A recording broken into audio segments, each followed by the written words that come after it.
Hi, I'm David Tushingham. I'm a translator, and this is something that I've been working on recently. It's the new book by one of my favourite German writers, Roland Schimmelpfennig, The Line Between Day and Night.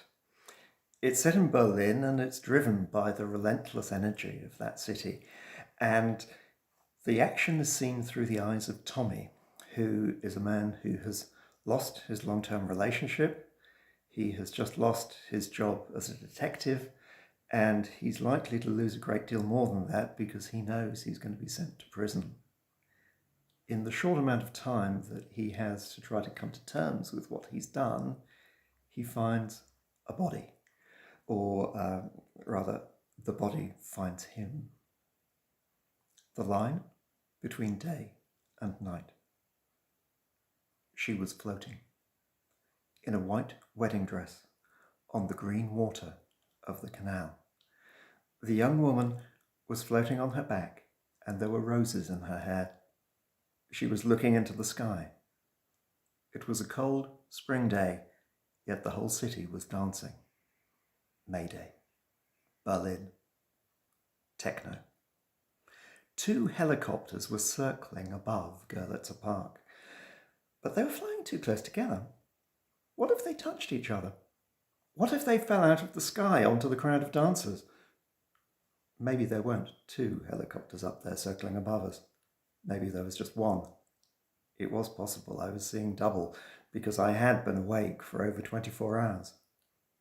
Dancing next to me by the canal were a Colombian illustrator and a Croatian roofer and a Portuguese waitress and a Syrian IT specialist and an Indian girl with black and blue eye makeup who could breathe fire, and a very tall, very thin, bearded Russian who described himself as a mystic. The only one I knew was the Russian, Ivan. They were all wide awake and dead tired at the same time, and everybody shared whatever they had. Coke, ketamine, MDMA, speed, beer, and vodka.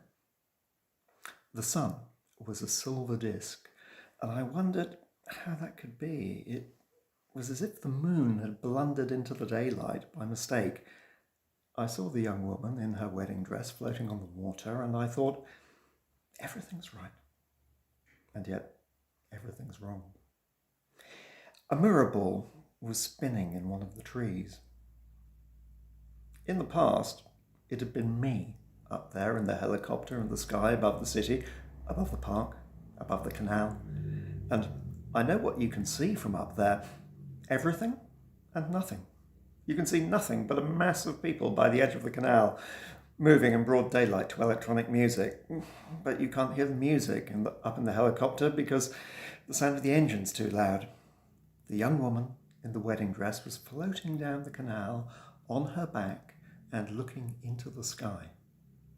And then a bird landed on her chest and started pecking at her. But nobody seemed to see the girl and the bird apart from me. All the clubbers on the bank and on the crowded, narrow bridge over the canal kept on dancing. And it was as if everything was just as it always was. So that's the beginning. Thank you for watching. The Line Between Day and Night is published by S. Fischer Verlag. Thank you to them, and thanks also to New Books in German and to Translators Aloud for making this possible. Thank you. Bye-bye.